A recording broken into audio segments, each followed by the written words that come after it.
श्रीराम जय जय राम. श्री अनंतकोटी ब्रह्मांड नायक राजाधिराज सच्चिदानंद सद्गुरु श्री ब्रह्मचैतन्य महाराज की जय. जय जय रघुवीर समर्थ. श्रीराम. श्री ब्रह्मचैतन्य गोंदवलेकर महाराज प्रवचन. 13 मे. स्वतःला सुधारण्याचा प्रयत्न करावा. वास्तविक काही न करणे, आपण काही करतो आहोत किंवा आपल्याला काही करायचे आहे असे न वाटणे हाच परमार्थ. देहाने मनाने एकसारखी चळवळ करायची आपल्याला सवय लागली आहे. देहाला स्वस्थ बसायला लावणे कठीण, मनाला स्वस्थ बसायला लावणे हे त्यापेक्षा कठीण, आणि देहाने कर्म करीत असताना मनाला स्वस्थ बसवणे हे अत्यंत कठीण. मनाला खरे म्हणजे स्वास्थ्य हवे, पण ते मिळवण्याकरिता साधन म्हणजे प्रयत्न करणे जरूर आहे. मनाचे स्वास्थ्य बिघडवायला कारणे 3. 1. आपल्या इच्छेविरुद्ध गोष्ट होणे. 2. मागच्या आपल्या बऱ्या वाईट कर्मांची आठवण होणे. आणि 3. उद्याची काळजी लागणे. आता जो तो आपल्या इच्छेप्रमाणे व्हावे असे म्हणणार, मग सर्व तुमच्या इच्छेप्रमाणे कसे चालतील? तुमच्या इच्छेविरुद्ध गोष्टी होणारच. तेव्हा स्वास्थ्य बिघडू न देण्यासाठी आपली इच्छाच नाहीशी करावी.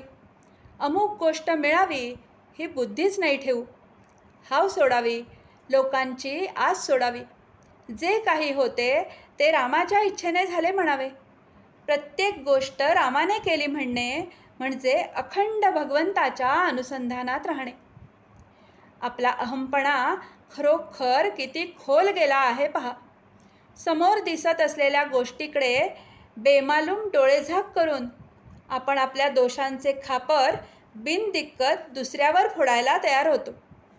अमक्या तमक्याच्या नादाने आपला मुलगा बिघडला असे आपण म्हणतो, कारण आपलाच मुलगा खराब हे म्हणवत नाही. ते म्हणण्याची लाज वाटते म्हणून दुसऱ्याच्या मुलाला आपण वाईट म्हणतो. आपला मुलगा आपल्या डोळ्यांदेखत संगतीच्या योगाने एवढा बिघडतो, तर मग संगतीचा परिणाम केवढा असला पाहिजे? संगतीचा परिणाम जर एवढा मोठा आहे, तर संत संगतीत असताना आपल्यात सुधारणा का दिसू नये? संत संगतीने मग आपण निश्चित सुधारायला पाहिजे, पण तसे तर दिसत नाही. मग नडते कुठे? याचे मुख्य कारण म्हणजे आपण स्वतःला सुधारण्याचा प्रयत्नच करीत नाही. आपल्याला सर्व समजते, परंतु प्रयत्न करायला नको. वासनेच्या जाळ्यातून बाहेर पडण्याचा आपण प्रयत्न करीत नाही. त्यामुळे वासनेतच आपण जन्माला येतो आणि वासनेतच आपला अंत होतो. याकरिता एकच खात्रीचा उपाय आहे, आणि तो म्हणजे भगवंताला अनन्य भावाने शरण जाणे. रामा, तुझ्या वाचून माझी यातून सुटका नाही. तू ठेवशील त्यात मी आनंद मानेन. तुझे प्रेम मला लागू दे, असे कळकळीने रामाला सांगावे आणि सदैव त्याचे नाम हृदयात ठेवावे. तो उदार परमात्मा तुमच्यावर कृपा केल्याशिवाय राहणार नाही, याची खात्री बाळगा. आजचे बोधवचन. वासना मारायला भगवंताचे अधिष्ठान हा एकच उपाय आहे. जानकी जीवन स्मरण. जय जय राम.